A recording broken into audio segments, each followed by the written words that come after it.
Hello viewers, welcome to our channel Maggi Notes. இன்னைக்கு நாம இந்த வீடியோல பார்க்க போற டாபிக் 6ஆம் வகுப்பு தமிழ் இயல் 8ல நீங்கள் நல்லவர். இந்த பகுதிக்கு இன்ஃபர்மேஷன் பார்க்கலாம். நீங்கள் நல்லவர் இந்த பாடலின் ஆசிரியர் அப்படினா கலீல் ஜிப்ரான் இவர் வந்து லெபனான் நாட்டை சேர்ந்தவர். சோ இந்த பாக்ஸ்ல என்னன்னு பார்க்கலாம். இலக்கியங்கள் எதுக்கு யூஸ் ஆகுது அப்படினா மக்களுடைய வாழ்க்கையை நெறிப்படுத்தி அவங்களுடைய வாழ்க்கையை வந்து செம்மைப்படுத்துது. அவங்கள வந்து அறவழியில போக தான் இலக்கியங்கள் யூஸ் ஆகுது அப்படின்னு சொல்றாரு. அடுத்து கவிஞர்கள் எல்லாருமே வந்து வாழ்க்கையோட பொருளை உயர்ந்த சிந்தனைகள் தான் சொல்லியிருக்காங்க. அந்த மாதிரி வாழ்க்கையோட சிந்தனை சொன்ன கவிஞர்கள் உலகிலும் இருக்காங்க. ஸோ இந்த டாபிக்ல அயல்நாட்டு கவிஞர் ஒருத்தர் அவருடைய சிந்தனை பத்தி சொல்றாரு. ஸோ அதை பத்தி பார்க்கலாம் வாங்க. கலீல் ஜிப்ரான் யாரு அப்படின்னா லெபனான் நாட்டை சேர்ந்தவர். அவர் வந்து ஒரு நாவலாசிரியர், கவிஞர், கட்டுரை ஆசிரியர், ஓவியர். அடுத்து இந்த பாடல் எங்க இடம்பெற்றிருக்கு அப்படின்னா கவிஞர் புவியரசு மொழிபெயர்த்த தீர்க்கதரிசி அப்படின்னு ஒரு நூல் வந்து இடம்பெற்றிருக்கு. ஓகே, ஸோ நீங்கள் நல்லவர் இந்த பாடலின் ஆசிரியர் கலீல் ஜிப்ரான் அவர் லெபனான் நாட்டை சேர்ந்தவர்.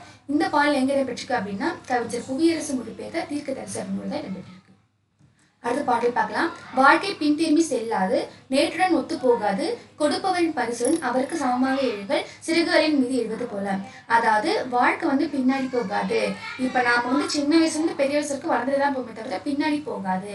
நேற்றுடன் ஒத்து போகாது. நேற்று இருந்த லைஃப் இன்னைக்கு இருக்காது. நேற்று ஒரு மாதிரி இருக்கும், இன்னைக்கு ஒரு மாதிரி இருக்கும் அப்படின்னு சொல்றாரு. அடுத்து கொடுப்பவரின் பரிசுடன் அவருக்கு சமமாக எழுங்கள். இப்போ நமக்கு ஒரு பரிசு கொடுக்குறாரு அப்படின்னா கண்டிப்பா ஒரு குறிப்பிட்ட ஒரு பொசிஷன்ல இருப்பாரு. ஸோ நாம இன்னைக்கு வாங்குறோம் அப்படின்னா ஒரு நாள் அவரை மாதிரி நம்ம ஆகணும் அப்படின்னு நம்ம யோசிக்கணும் அப்படின்னு சொன்னாரு. அடுத்து சிறகுகளின் மீது எழுவது போல. எப்படி வந்து பறவைகள் வந்து சிறகு யூஸ் பண்ணி மேலே மேலே பறந்துட்டே போகுது, அந்த மாதிரி நாமளும் மேலே மேலே பறந்துட்டே போகணும் அப்படின்னு சொன்னாரு. அடுத்து உழைக்கும் போது நீங்கள் புல்லாங்குழலாகி விடுகிறீர்கள், அதன் இதயம் காலத்தின் கிசுகிசுப்பை ஒரு இசையாக மாற்றி விடுகிறது. உங்களுக்குள் இருக்கும் நன்மை பற்றி நான் பேச முடியும், தீமை பற்றி அல்ல. அதாவது ஒரு மூங்கில வச்சு ஒரு புல்லாங்குழல் செய்யறாங்க, அது வழியா ஒரு காத்து போறப்ப அது ஒரு இசையா மாறுது. ஸோ அந்த மாதிரி நாம வந்து உழைச்சிட்டே இருக்கோம், நம்ம கிட்ட என்ன இருக்கோ அதை வச்சு நம்ம உழைக்க முடியும்.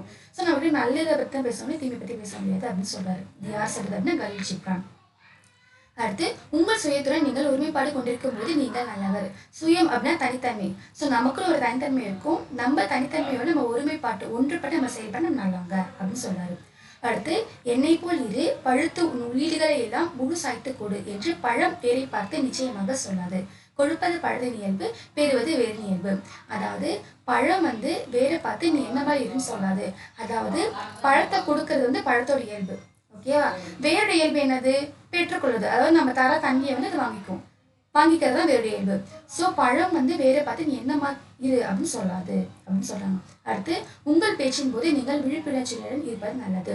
அதாவது நம்ம ஒரு பேசுறோம், ஒரு விஷயத்த நம்ம சொல்றோம் அப்படின்னா நம்ம கான்ஃபிடென்ட்டா இருக்கணும் அப்படின்னு சொல்றாரு. அடுத்து உறுதியாக கால் பதித்து உங்கள் குறிக்கோளை நோக்கி நடக்கையில் நீங்கள் நல்லவர். நம்ம என்ன விஷயம் பேசுறோமோ அதில் கான்ஃபிடென்ட்டா பேசணும். ஸோ அந்த மாதிரி பேசுறப்ப நம்ம நல்லவங்க அப்படின்னு சொல்றாரு. ஸோ இந்த வரிகளால் யார் சொன்னது அப்படின்னா கலீல் ஜிப்ரான். இவர் வந்து லெபனான் நாட்டை சேர்ந்தவர். அடுத்த பொருள் சுயம் அப்படின்னா தனித்தன்மை, நமக்கே உண்டான ஒரு தனித்தன்மை. உள்ளீடுகள் அப்படின்னா உள்ளே இருப்பவை. அடுத்த புக் பேக். பரிசு பெறும்போது உன் மனநிலை மகிழ்ச்சியாக இருக்கும், வாழ்வில் உயர கடினமாக உழைக்க விடும். ஸோ இதோட இந்த வீடியோ முடியுது. எங்கள் வீடியோ உங்களுக்கு பிடிச்சிருந்தா லைக் பண்ணுங்க, சப்ஸ்கிரைப் பண்ணுங்க. தேங்க்ஸ் ஃபார் வாட்சிங்.